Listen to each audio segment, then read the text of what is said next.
Hello, Auto World fans. Today we have this 1974 Buick Estate Wagon, one of these land barges. Let's see what we can learn on the packaging. One of 5,720, and I like the 75 and 76 model years. The 74 had a clamshell tailgate. To open the rear motors, let's see, receive the rear glass into the roof, and then the rear gate slid downward into the underbody. So that's pretty cool. This color is called Cinnamon Poly. Version B, Premium Release Series 2, and on the back they can give you some ideas of other cars from the series, but no photos. Blister card protectors, yeah, whatever. Ultra Raw, what's this thing here? Oh boy, interesting. I've never seen or heard of an Ultra Raw, so there's only 10. Now that's limited, 1 in 10. Okay.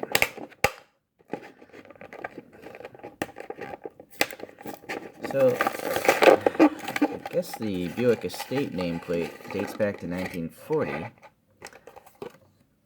So, it's always for the flagship station wagon from Buick.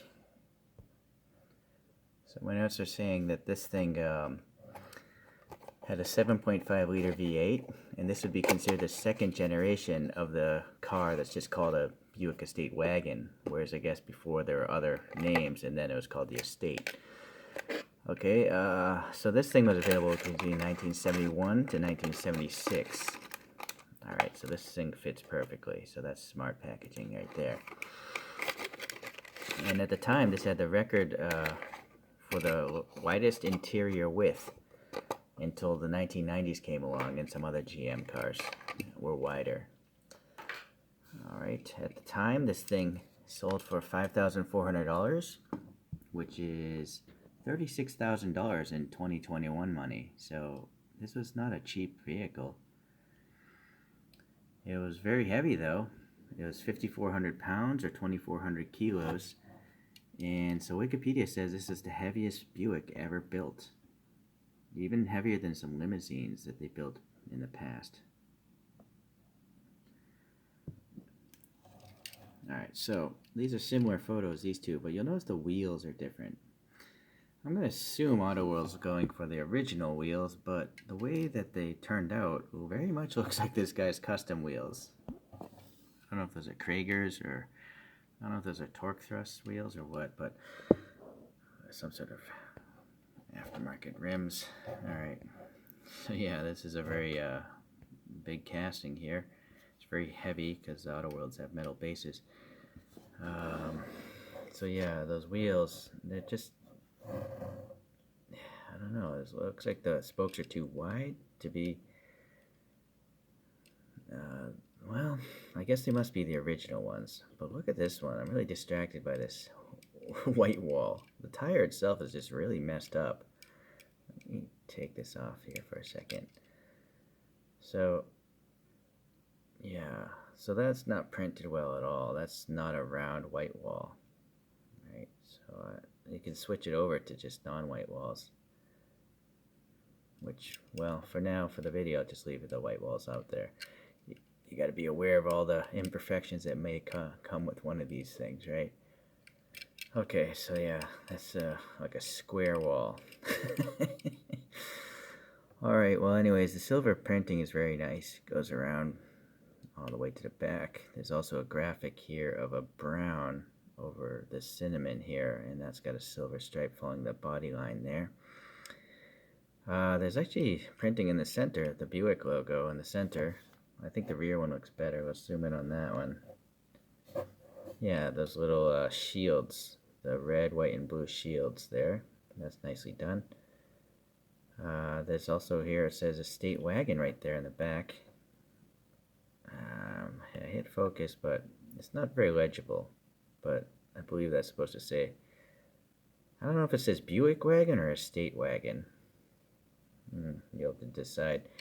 There's a little reflector printed right there on some silver. The door handles are silver and they're sticking out a little bit.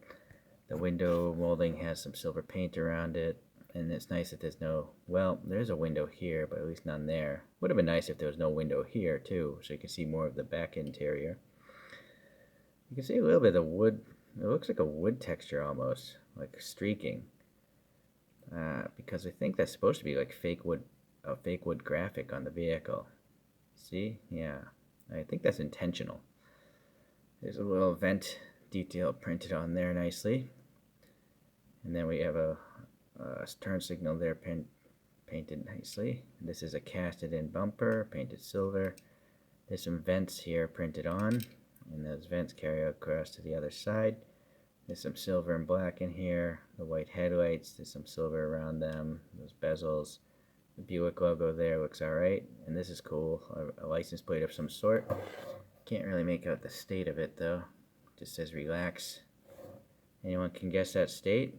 I don't know. It's got the Rocky Mountains. Maybe it's Wyoming or something, or Colorado. Oh, it says Colorado. Never mind. 1974 Colorado. Alright, texture and black paint down here as well. The bumperettes have some black rubber molding printed on, so that's good. Some white fog lights, I imagine. And then actually, now I'm noticing it says Buick. It is legible. So, pretty good front end.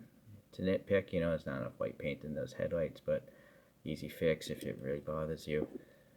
Alright, going around here. I can actually see now some pixelation here. So I think this wood graphic might be, it's definitely printed on, but it's almost like printed on like Hot Wheels style. That's the impression I'm getting with the pixelation. This tire's a lot better. That wheel looks good. Yeah, alright, so these are definitely the OEM wheels. Just under, to the naked eye it's hard to tell, but under magnification it definitely looks like they're supposed to be OEM. Okay, fuel filler on this side. Let's see about that text on this side. Yeah, I think that's I guess supposed to be an E, so I think that's the state wagon.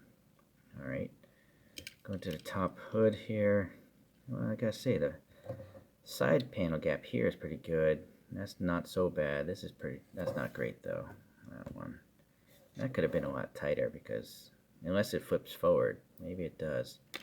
Hold on here, let me get some sticky tack because I don't know which way this is supposed to open.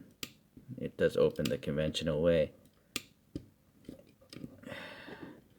If I can get the toothpick under there. That's a tough one. Okay. So it took a lot of sticky tack, but I finally got it open. Or not. So, come on, man. This has happened before. If you're going to have an opening hood, have it open. I don't think it can open because, look, it's colliding right there. So it's just a poor design. Don't even bother having an opening hood if you can't do it right. And instead, put in plastic headlights. Then the model will look a lot nicer. Because, look at that. That's... I'd much rather have 4 plastic headlights than that. It's ridiculous. Okay, and then also it makes it look ugly, you know, compared to the door cuts and stuff, right? Seeing those big uneven gaps. Alright, well, the roof has some structural ribbing here as well, and then this is a separate chrome plastic roof rack. And then to the back, we have the Buick logo again, looks good. The license plate looks good, the bumperette, the molding printed there looks nice. So a casting issue there. And then the taillights look pretty good. And then I guess, yeah, this thing goes into the roof, and this part goes in down below. That's why it's called a clamshell. Clamshell tailgate. We got a nice light tan interior, which is great because you can actually see it without a flashlight or anything. Some ribbing in the seats. Let's see about the dashboard.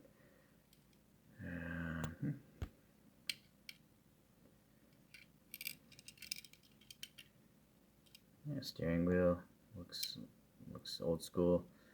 The dashboard's just like a smooth surface, or it's not many molded details there, sadly.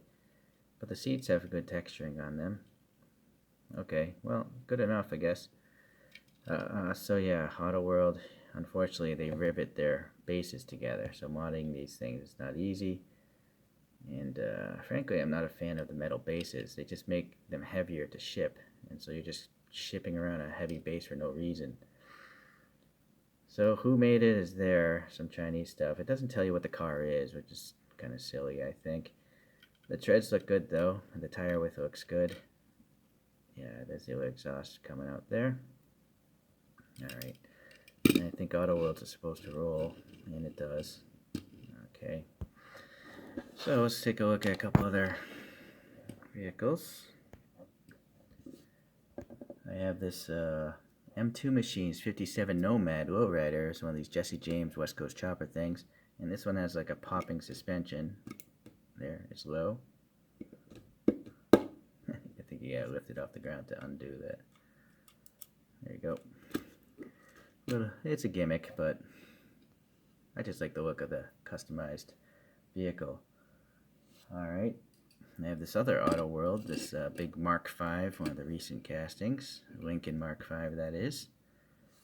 And I have this M2 Machines limousine of a Cadillac Series 62. Alright, let's get to the top view, see how big this guy is. At an angle, it's not very easy to tell, is it? So,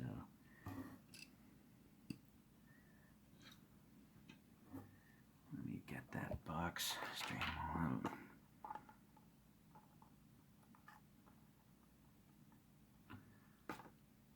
So the Lincoln Mark V is quite large. It might be, it's around the same length actually. And then obviously a limousine is quite large. But I mean, I think this is a pretty big vehicle as well. It's just that these are just behemoths. You know, they should be used for shipping corn across the country. All right, let's get the spin thing out.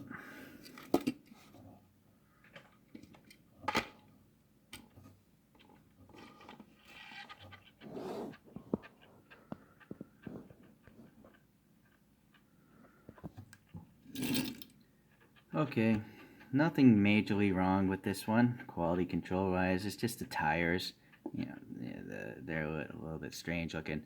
But I'm just going to flip them all over to the black side, so then I won't be bothered by the white walls.